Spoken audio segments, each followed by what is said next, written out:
Basic शिक्षा विभाग में अध्यापकों के 1.25 लाख से अधिक पद खाली हैं। इस बारे में क्या जानकारी निकल कर आई है वो भी बताएंगे और साथ ही साथ दिसंबर में 51,000 पद बेसिक शिक्षा में संभावित है, उसके बारे में क्या खबर है वो भी आपको विस्तार से यहाँ पर हम बताएंगे। यूपी पुलिस में 35,000 पद यहाँ पर अभी खाली हैं। ये बात किसने कही है? ये बात हमारे माननीय मुख्यमंत्री महोदय ने कही है।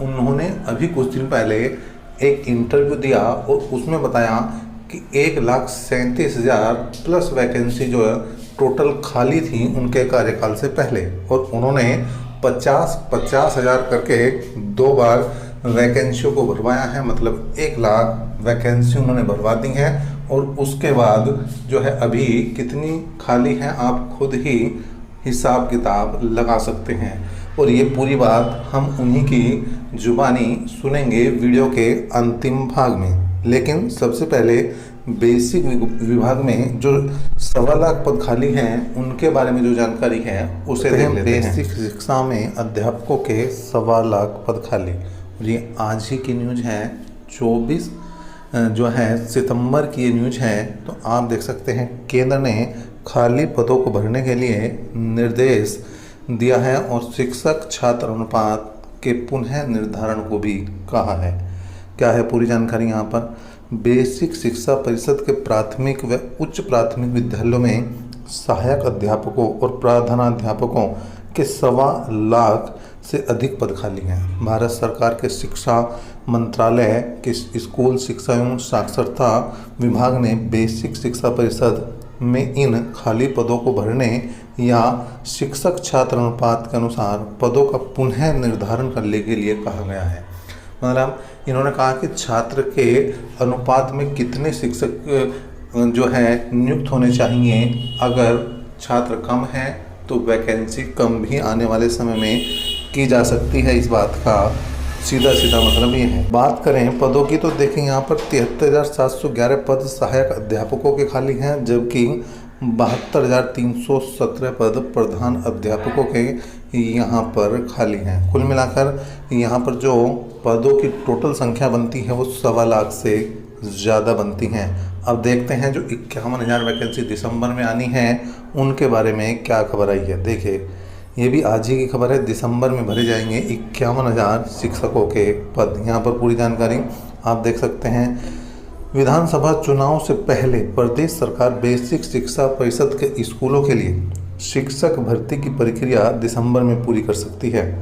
परीक्षा नियामक प्राधिकारी ने 28 नवंबर को अध्यापक पात्रता परीक्षा का प्रस्ताव भेजा है। हालांकि अभी तक रिक्त पदों की संख्या तय नहीं है। राज्य सरकार ने 51,000 रिक्त पदों पर भर्ती की घोषणा की है, जबकि समग्र शिक्षा अभियान की वार्षिक कार्य योजना के मुताबिक 73,000 पद जो हैं वो रिक्त है। राजस्व परिषद के चेयरमैन की अध्यक्षता में बनी कमेटी की रिपोर्ट आने के बाद ही रिक्त पदों की अंतिम संख्या तय होगी। प्रदेश सरकार ने सुप्रीम कोर्ट में 51,112 रिक्त पदों का हलफनामा दायर किया था और सरकार ने ट्वीट कर भर्ती का ऐलान भी किया है। तो कुल मिलाकर यहाँ पर अभी जो बिल्कुल कंफर्म पद बताए हैं इन्होंने 51,112 पद यहाँ पर बताए हैं। इन्हीं की इन्होंने क्या कही है भाई, भर्ती की बात कही है। तो ये बात तो रही शिक्षक भर्ती के बारे में जो बेसिक शिक्षा में आनी है। अब देख लेते हैं मुख्यमंत्री महोदय ने क्या कहा है कांस्टेबल भर्ती के बारे में। करता है।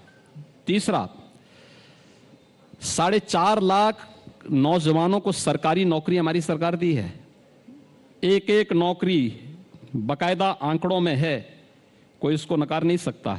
यूपी के नौजवानों को मिली है ये सरकारी नौकरी। ये सरकारी नौकरी वो थी जिसको पिछली सरकारें भर सकती थी, लेकिन नियत खराब होने के नाते, क्योंकि माननीय न्यायालय को भी मालूम था कि ये लोग नौकरी की भर्ती की प्रक्रिया जो इनकी तमाम विसंगतियों से भरी पड़ी है और कोई पारदर्शिता उसमें नहीं, कोई शुचिता नहीं, इसलिए न्यायालय ने उस पर बैन किया, बार बार स्टे किए।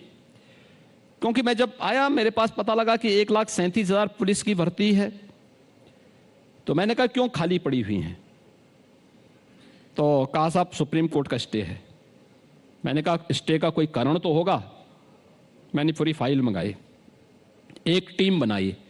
मैंने कहा ये बोर्ड मुझे इन सभी प्रश्नों का उत्तर दे। उन्होंने दिया। मैंने कहा सुप्रीम कोर्ट में फाइल करो। जैसे फाइल हुआ अगले दिन माननीय न्यायालय ने हमें परमिशन दी कि आप भर्ती की प्रक्रिया को आगे बढ़ा दीजिए। भर्ती की प्रक्रिया केवल भर्ती नहीं होना, उनकी ट्रेनिंग भी होनी है। कैसे होगा? तो हमने कहा भी हमारे पास ट्रेनिंग सेंटर में कितनी क्षमता है। देखिए भर्ती होनी थी 1,37,000, ट्रेनिंग सेंटर में कितनी क्षमता है? कुल 6,000। तो मैंने कहा एक तो इस क्षमता को दोगुना करो, क्योंकि भर्ती की प्रक्रिया में समय लगेगा, 6 महीने का समय लगे, इस दौरान अपनी क्षमता को आप बढ़ा दीजिए, 12,000 हो जाएगा। फिर मैंने कहा पैरामिलिट्री और अदर स्टेट के ट्रेनिंग सेंटर को टटोलिए।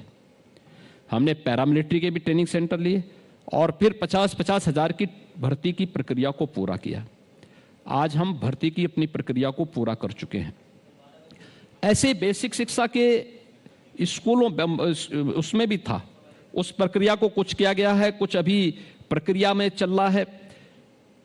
ये सभी चीजों को कोर्ट ने इसलिए स्टे किया था क्योंकि भाई भतीजावाद था, बेईमानी और भ्रष्टाचार था।